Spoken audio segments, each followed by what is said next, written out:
பிதா சுதன் பரிசுத்த ஆவியானவரின் பெயராலே ஆமென். ஆண்டவர் உங்களோடு இருப்பாராக, உம் ஆன்மாவோடும் இருப்பாராக. யோவான் எழுதிய முதல் திருமுகத்திலிருந்து வாசகம். அதிகாரம் 1, இறை வார்த்தை 7. அவர் ஒளியில் இருப்பது போல் நாம் ஒளியில் நடப்போமானால் ஒருவரோடு ஒருவர் நட்புறவு கொண்டிருப்போம். மேலும் அவர் மகனாகிய இயேசுவின் இரத்தம் எல்லா பாவத்திலிருந்தும் நம்மை தூய்மைப்படுத்தும். ஆண்டவர் வழங்கும் அருள்வாக்கு. இறைவா உமக்கு நன்றி. கிறிஸ்துவுக்குள் பிரியமான அன்பு சகோதர சகோதரிகளே, ஆண்டவராகிய இயேசு கிறிஸ்துவின் நாமத்திலே நான் உங்களை வாழ்த்துகின்றேன், நான் உங்களை ஆசீர்வதிக்கின்றேன். ஆண்டவருடைய இரக்கமும் ஆண்டவராகிய இயேசு கிறிஸ்துவுடைய அன்பும் பரிவும் நம்மோடு கூட தங்கியிருக்கட்டும். பரிசுத்த ஆவியாருடைய வல்லமை உங்களை இந்த நாளில் வழிநடத்தும்படியாக உங்களுக்காக நான் ஆண்டவரிடம் ஜெபிக்கின்றேன். அன்பார்ந்தவர்களே, இந்த அதிகாலையிலே ஆண்டவர் நமக்கு வாக்கு கொடுத்திருக்கின்றார். இயேசு கிறிஸ்துவின் இரத்தம் நம்முடைய பாவங்கள் எல்லாவற்றையும் மன்னிக்கும் என்று சொல்லி. ஆம் அன்பார்ந்தவர்களே, நமக்காகவும் நம்முடைய குடும்பத்திற்காகவும் இரத்தம் சிந்தி தன் உயிரை கொடுத்து மீட்டு ரட்சித்திருக்கக்கூடிய ஒரே ஒரு மெய்யான தெய்வம் இந்த உலகத்தில் உண்டு என்றால் அது நம் ஆண்டவராகிய இயேசு கிறிஸ்து தான். எவ்வளவோ தெய்வம் என்று சொல்லக்கூடியவர்கள் இந்த உலகத்தில் இருக்கிறார்கள். ஆனால் அந்த தெய்வம் எல்லாம் மனிதரால் உருவாக்கப்பட்டது. ஆனால் ஆண்டவராகிய இயேசு கிறிஸ்து மட்டுமே ஆதி முதல் இந்த நாள் வரை நம்மோடு கூட இருக்கின்றார். இன்னும் வரக்கூடிய நாட்களிலும் இந்த உலகத்தில் இருக்கக்கூடிய ஒரே ஒரு கடவுள் ஆண்டவராகிய இயேசு கிறிஸ்து. தொடக்கமும் நானே, முடிவும் நானே என்று சொல்லுகின்றார். ஆதியும் அந்தமுமாய் நான் இருக்கிறேன் என்று திருவெளிப்பாட்டில் சொல்லுகின்றார். ஆம் அன்பார்ந்தவர்களே, அந்த ஆண்டவர் நாம் செய்த பாவத்தின் நிமித்தம் இந்த பாவத்தில் இருந்து நம்மை மீட்பதற்காக விலைபேற பெற்ற தன்னுடைய மகனுடைய இரத்தத்தினால் நம்மை மீட்டு ரட்சித்திருக்கின்றார். எஸ்ஐயா 52வது அதிகாரம் 3வது வார்த்தையில் சொல்லப்பட்டு இருக்கின்றது. விலையின்றி விற்கப்பட்டீர்கள், பணமின்றி மீட்கப்பட்டு இருக்கிறீர்கள் என்று சொல்லப்பட்டு இருக்கின்றது. எதனால் தெரியுமா? அந்த தீர்க்கதரிசியின் வழியாக, எஸ்ஐயா தீர்க்கதரிசியின் வழியாக முன் அறிவிப்பாக ஆண்டவராகிய இயேசு கிறிஸ்து இந்த உலகத்தில் நமக்காக படக்கூடிய பாடுகளை அவர் சொல்லி இருக்கின்றார். நாம் காரணமின்றி விற்கப்பட்டு இருக்கின்றோம். நம்முடைய பாவத்தின் நிமித்தம் இயேசுடைய இரத்தத்தினால் நாம் மீட்கப்பட்டு இருக்கின்றோம். ஆம் அன்பார்ந்தவர்களே, இயேசு இந்த உலகத்தில் வந்து நமக்காக இரத்தம் சிந்தவில்லை என்றால் நம்மால் உயிரோடு இந்த உலகத்தில் இந்த நாளில் வாழ முடியாது. நீங்களே எண்ணி பாருங்கள், எந்த வகையான பாவங்களில் நீங்கள் விழுந்திருக்கிறீர்கள். ஆனாலும் ஆண்டவர் இந்த நாளில் உங்களை வாழ வைத்துக் கொண்டிருக்கின்றார், உங்களை ஆசீர்வதித்துக் கொண்டிருக்கின்றார், உங்களை அன்பு செய்து கொண்டிருக்கின்றார், உங்களை நேசிக்கின்றார், உங்களோடு குடியிருப்பதற்காக அவர் விருப்பம் கொள்கின்றார், உங்களோடு பேசுவதற்காக அவர் ஆசைப்படுகின்றார். எதற்காக தெரியுமா? அவருடைய சாயலாக நாம் படைக்கப்பட்டு இருக்கின்றோம். ஆனாலும் சில நேரங்களில் நாம் என்ன சொல்லுகின்றோம் தெரியுமா? நான் என்ன பாவம் செய்து விட்டேன் பெரியதாக, நான் செய்த பாவத்தை எல்லாம் ஆண்டவர் மன்னித்து விடுவார் எளிதாக என்று சொல்லி. ஆம் அன்பார்ந்தவர்களே, உங்களுடைய பிள்ளைகள் ஏதாவது தவறு செய்து விட்டால் நீங்கள் அப்படியே விட்டு விடுவீர்களா? தொடர்ந்து பாவத்தை செய்த தவறை செய் என்று விட்டு விடுவீர்களா? ஒருபொழுதும் இல்லை அன்பார்ந்தவர்களே.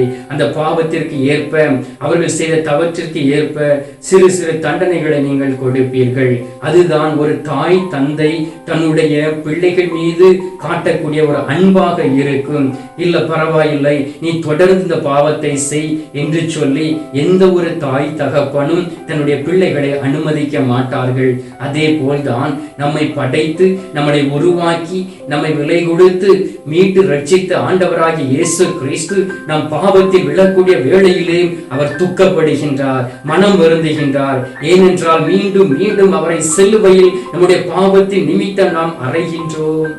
எனவே நாம் பாவம் செய்யாதபடி இயேசு கிறிஸ்து இரத்தத்தினால் நம்மை தூய்மைப்படுத்த வேண்டும். யோவான் நற்செய்தி 8வது அதிகாரம் 36வது வார்த்தையில் சொல்லப்பட்டு இருக்கின்றது, மகன் உங்களுக்கு விடுதலை கொடுத்தால் மெய்யாகவே நீங்கள் விடுதலை அடைவீர்கள் என்று சொல்லப்பட்டு இருக்கின்றது. உங்களுக்கு விடுதலை வேண்டுமே என்றால், பாவத்திலிருந்து மீட்பு வேண்டுமே என்றால், குடும்பத்தோடு சந்தோஷமாய் வாழ வேண்டுமே என்றால், அன்போடும் பாசத்தோடும் உங்களுடைய பிள்ளைகளோடு இணைந்து நீங்கள் வாழ வேண்டுமே என்றால், சமாதானத்தோடு நீங்கள் வாழ வேண்டுமே என்றால், ஆண்டவராகிய இயேசு கிறிஸ்துவால் மட்டுமே உங்களுக்கு விடுதலை தர முடியும்.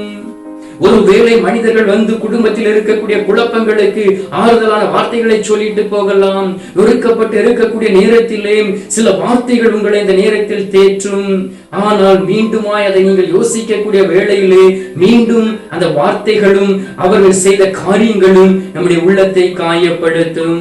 ஆனால் ஆண்டவராகிய இயேசு கிறிஸ்துவின் இரத்தத்தினால் நாம் கழுவப்படக்கூடிய வேளையிலே, இந்த பாவ மன்னிப்பின் நிச்சயத்தை நாம் பெற்றுக்கொள்ளக்கூடிய வேளையிலே நாம் முழுவதும் விடுதலை பெற்றவர்களாயிருப்போம்.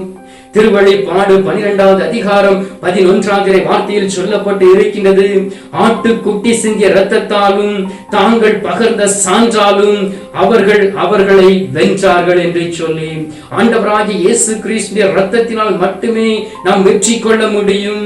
ஏனென்றால் அந்த இரத்தத்தை கொண்டு, அந்த சிலுவையை கொண்டு சாத்தானை அவர் மிதித்து விட்டார், அதனுடைய தலையை நசுக்கி விட்டார். அவன் தோற்று போனவனாய் இருக்கின்றான்.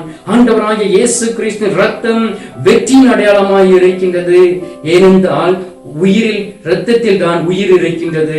நம்ம உடலில் உள்ள இரத்தம் முழுவதும் போய்விட்டு என்றால் இந்த உலகத்தில் நம்மால் உயிர் வாழ முடியாது.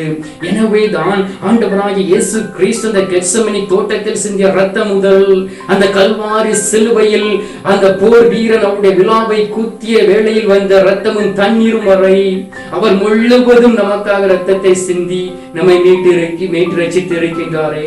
அந்த ஆண்டவராகிய இயேசு கிறிஸ்துவின் இரத்தத்திற்கு ஈடாக உங்களால் எதை செய்ய முடியும்? எதை கொடுக்க முடியும்? நம்மால் எதையும் கொடுக்க முடியாது அன்பார்ந்தவர்களே. எனவேதான் ஒவ்வொரு நாளும் இந்த நற்கருணை நாதரை உங்களுக்கு முன்பாக வைத்து நான் ஒவ்வொரு நாளும் ஜெபிக்கின்றேன். நாம் பலவீனமானவர்கள், நாம் பாவம் செய்வோம். ஆனால் நாம் பாவம் செய்யவில்லை என்று நாம் சொல்வோம் என்றால் நம்மளே நாம் ஏமாற்றிக் கொண்டு இருக்கின்றோம். ஆண்டவருடைய வார்த்தை சொல்லுகின்றது, 1 யோவான் 1வது அதிகாரம் 10வது வார்த்தையில் சொல்லப்பட்டு இருக்கின்றது, நாம் பாவம் செய்யவில்லை என்போம் என்றால் அவரை பொய்யராக்குவோம், அவருடைய வார்த்தை நம்மிடம் இல்லை என்றாகும். யாரை பொய்யராக்குவோம்? ஆண்டவராகிய கடவுளை நாம் பொய்யராக்குவோமாம். ஏனென்றால் இந்த உலகத்தில் பெண்ணிடம் பிறந்த ஒவ்வொருவரும் பாவத்தில் வெல்லுவான் என்று ஆண்டவருடைய வார்த்தை சொல்லுகின்றது. யோனாவினுடைய வாழ்க்கையை பாருங்கள். யோனாவை ஆண்டவர் தேர்ந்தெடுக்கின்றார். அந்த நினிவே பட்டணத்திற்கு போய் அங்கு போய் என்னுடைய வார்த்தைகளை நீ அறிவி. ஏனென்றால் அந்த நினிவே மக்கள் பாவம் செய்து இந்த நாடு முழுவதும் பாவத்திற்கு அடிமையாய் இருக்கின்றன. அரசர் முதல் ஆண்டி வரை, மிருகங்கள் வரை பாவம் செய்து இருக்கின்றது. எனவே நான் அந்த நினிவே பட்டணத்தை அழிக்க போகிறேன் என்று ஆண்டவர் சொல்லுகின்றார். அந்த வேளையிலே அவர் ஆண்டவருடைய கரத்திலிருந்து தப்பி ஓடுகின்றார். ஆண்டவர் யோனாவை மீண்டுமாக பிடித்து நினிவே பட்டணத்திற்கு அனுப்புகின்றார். அப்பொழுது யோனா இவ்வாறு சொல்லுகின்றார், நீங்கள் உங்களுடைய தீய வழியிலிருந்து திரும்ப வேண்டும் என்று சொல்லி, உடனே இந்த வார்த்தையை கேட்ட அரசர், மக்கள், மிருகங்கள் எல்லாம் நோன்பு இருக்கிறார்கள். ஆண்டவரை நோக்கி ஜெபிக்கிறார்கள். ஆண்டவர் அந்த மக்களுடைய செயல்களை பார்க்கின்றார், அவர்களுடைய மனமாற்றத்தை பார்க்கின்றார். அவர்களுடைய மனமாற்றத்தை பார்த்து அவர்கள் மீது பரிவு கொள்கின்றார். ஆம் அன்பார்ந்தவர்களே, ஆண்டவர் பரிவும் இரக்கமும் கொண்ட தெய்வம். இந்த நாளில் அந்த ஆண்டவராகிய இயேசு கிறிஸ்து உங்கள் மீது மனம் இறங்குகின்றார். என்னுடைய பிள்ளைகளை என்னுடைய இரத்தத்தை கொண்டு மீட்டு ரட்சித்து இருக்கின்றேனே, மீண்டும் மீண்டுமாய் என்னுடைய பிள்ளைகள் பாவத்தில் விழுந்து கொண்டிருக்கின்றதே, நான் என்ன செய்வேன் என்று சொல்லி தன் தந்தையினுடைய வலப்புறத்தில் அமர்ந்து நமக்காக பரிந்து பேசிக் கொண்டிருக்கின்றார். ஆனால் நாம் பாவம் செய்யவில்லை என்று தற்பெருமை அடித்துக் கொண்டு அலைந்தோம் என்றால் நாம் சாவான பாவத்தில் விழுந்து விடுவோம். ஆண்டவருடைய வார்த்தை சொல்லுகின்றது, 1 யோவான் 3வது அதிகாரம் 8வது வார்த்தையில் சொல்லப்பட்டு இருக்கின்றது, பாவம் செய்து வருகிறவர் அழகை சார்ந்தவர்களாய் இருக்கிறார்கள், ஏனெனில் தொடக்கத்தில் இருந்தே அழகை பாவம் செய்து வருகின்றது. ஆகவே அழகையின் செயல்களை தொலைக்கவே இறைமகன் தோன்றினார் என்று சொல்லப்பட்டு இருக்கின்றது. ஆண்டவராகிய இயேசு கிறிஸ்து உலகத்தில் தோன்றியதற்கு காரணம் அழகையை அழிப்பதற்காக.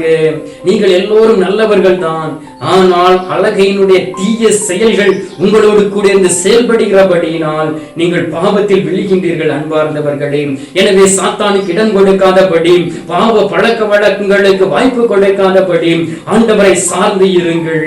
இந்த நாளிலே நாம் ஆண்டவரிடம் கேட்போம், ஆண்டவரே இந்த வெள்ளிக்கிழமை அன்று அந்த 3 மணி வேளையில் நீர் கல்வாரியில் எங்களுக்காக உயிர் விட்டீரேன், அந்த சிலுவையில் அடித்து நொறுக்கப்பட்டு தந்தையிடம் பரிந்து பேசுவதற்காக ஆண்டவரே எங்களை மீண்டுமாய் உமது ராஜ கூட்டத்தில் சேர்த்துக் கொள்வதற்காக நீர் தந்தையுடைய வலப்பக்கத்தில் இருந்து பரிந்து பேசிக் கொண்டு இருக்கின்றேன். இந்த நேரத்தில் பாவ பழக்க வழக்கங்களை மாற்றும் என்று சொல்லி கேளுங்கள்.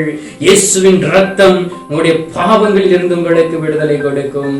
எனவே இந்த நேரத்தில் அன்பார்ந்தவர்களே, என்னோடு இணைந்து நீங்கள் ஜெபிப்பீர்களா? நாம் ஒருமனப்பட்டு ஜெபிப்போம். நம்முடைய பிள்ளைகளுக்காக ஜெபிப்போம், தேசத்திற்காக ஜெபிப்போம், திருச்சபைக்காக ஜெபிப்போம், நம்மை சூழ்ந்திருக்கக்கூடிய மக்களுக்காக ஜெபிப்போம். யார் யாரெல்லாம் தவறில் விழுந்திருக்கிறார்களோ அவருடைய பெயர்களை நினைவில் கொண்டு வந்து அந்த கல்வாரி பலியின் முன்பாக நிறுத்தி நாம் ஜெபிப்போம். உண்மையிலே ஆண்டவருடைய ஜெபத்தை கேட்பார். இந்த நாளில் ஒரு பெரிய விடுதலை உங்களுக்கு கட்டளையிடுவார். எனவே இந்த நேரத்தில் நாம் ஜெபிக்கலாமா? நாம் இப்போது ஜெபிப்போம். நீங்கள் பரலோக தந்தையே, இயேசு கிறிஸ்துவை, தூயனல் ஆவியே, தந்தையே, இந்த அருமையான காலை பொழுதிற்காக நன்றி சொல்லி உம்மை துதிக்கிறோம். ஆண்டவரே, தகப்பனே, இந்த உலகத்தினர் வாழ்ந்த நாட்களில் பாவத்தில் விழுந்த அந்த பெண் மீது பரிவு கொண்டு ஆண்டவருடைய பாவத்தை மன்னித்தீரேன். அநேக மக்கள் நோய்வாய்ப்பட்டு இருந்தார்களே, அவர்களுடைய பாவங்கள் எல்லாவற்றையும் மன்னித்து அவர்களுக்கு ஆறுதல் கூறி நோயிலிருந்து விடுதலை கொடுத்தீரேன். ஆண்டவரே, இந்த நாளிலும் தகப்பனே, நாங்களும் பாவம் செய்து நோய்வாய்ப்பட்டு குறுகி போய் இருக்கிறோம் ஆண்டவரே. பாவத்தினால் சமாதானத்தை இழந்து போய் இருக்கிறோம் ஆண்டவரே. பாவத்தினால் உமது அன்பை இழந்து போய் இருக்கிறோம் ஆண்டவரே. பாவம் செய்து ஆண்டவரே குடும்பத்தில் இருந்த அந்த பரிசுத்தத்தை இழந்து போய் இருக்கிறோம் ஆண்டவரே. என்னுடைய பிள்ளைகள் பாவம் செய்து உமது மேன்மை இழந்து போய் இருக்கிறார்களே சுவாமி. உமது பரிசுத்த இரத்தம் எங்களுடைய குடும்பத்தின் மீது ஊற்றப்படுவதாக ஆண்டவரே. உமது பரிசுத்த இரத்தத்தினால் எங்களை தூய்மைப்படுத்தும்படியாக ஜெபிக்கிறோம் ஆண்டவரே. 1 யோவான் 1 அதிகாரம் 7 வார்த்தையில் சொல்லப்பட்டு இருக்கின்றதே, இயேசுவின் இரத்தம் சகல பாவத்தில் இருந்து விடுதலை கொடுக்க என்று சொல்லப்பட்டு இருக்கின்றது.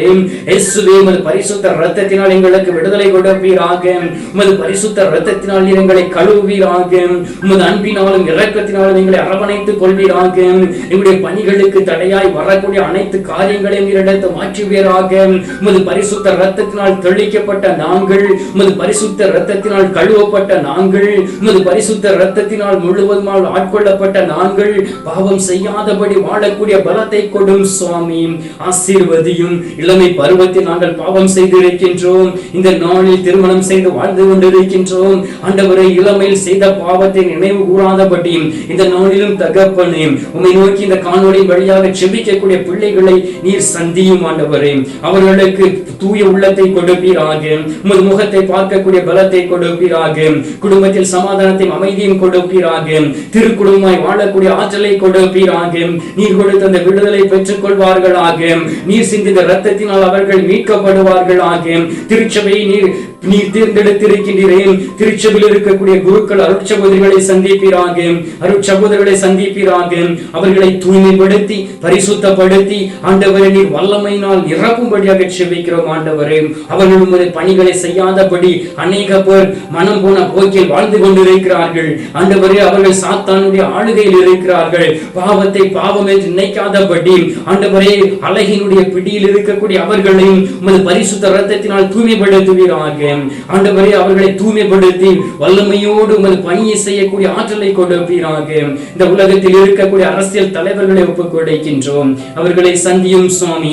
அவர்களை ஆசீர்வதியும் சுவாமி. அவர்களை பலப்படுத்தும் சுவாமி. அவர்களை தூய்மைப்படுத்தும். கையூட்டு லஞ்சம் வாங்கிறவர்களை சந்திப்பீராக. ஏமாற்றுறவர்களை சந்திப்பீராக. ஆண்டவரே, பாவம் செய்து சாவான பாவம் செய்து இன்னும் ஆட்சி செய்து கொண்டிருக்கக்கூடிய அரசியல் தலைவர்களை சந்தியும் அப்பா.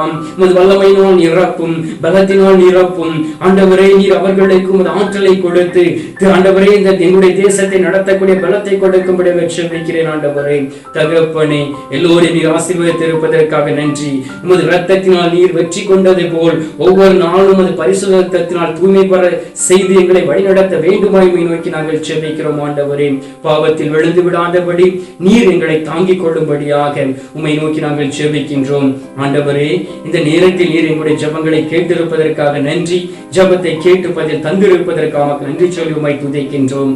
மீட்பெரும் இரட்சகருமான இயேசுவின் திருக்கரத்தில் ஒப்புக் கொடுத்து எங்கள் தாய் கன்னிமரியாள் வழியாக ஜெபிக்கின்றோம் எங்கள் நல்ல தந்தையே, ஆமீன். அருள் நிறைந்த மரியே வாழ்க, கர்த்தர் உடனே பெண்களுக்குள் ஆசீர்வதிக்கப்பட்டவர் நீரே. உம்முடைய திருவயிற்றின் கனியாகிய இயேசுவும் ஆசீர்வதிக்கப்பட்டவர். அஜிஷ்ட மரியே, சர்வேஸ்வருடைய மாதாவே, பாவிகளாக இருக்கிற எங்களுக்காக எப்பொழுதும் எங்கள் மரண நேரத்திலும் வேண்டிக் கொள்ளும். ஆமீன். பிதாவுக்கும் சுதனுக்கும் பரிசுத்த ஆவிக்கும் மகிமை உண்டாவதாக. ஆதியில் இருந்தது போல இப்பொழுதும் எப்பொழுதும் என்றென்றும் இருப்பதாக. ஆமீன். அன்பார்ந்தவர்களே, ஆண்டவர் இந்த நாளில் நம்முடைய ஜெபத்தை கேட்டிருக்கின்றார். பாவ மன்னிப்பு நிச்சயத்தை கொடுத்திருக்கின்றார். அவருடைய இரத்தத்தினால் நமக்கு விடுதலை கொடுத்திருக்கின்றார். எனவே அவர் தரக்கூடிய ஆசீர்வாதத்தை உற்சாகத்தோடு நாம் பெற்றுக்கொள்வோம்.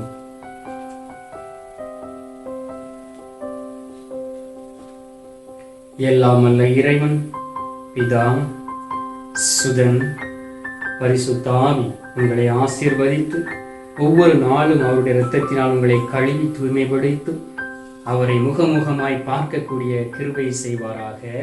ஆமென்.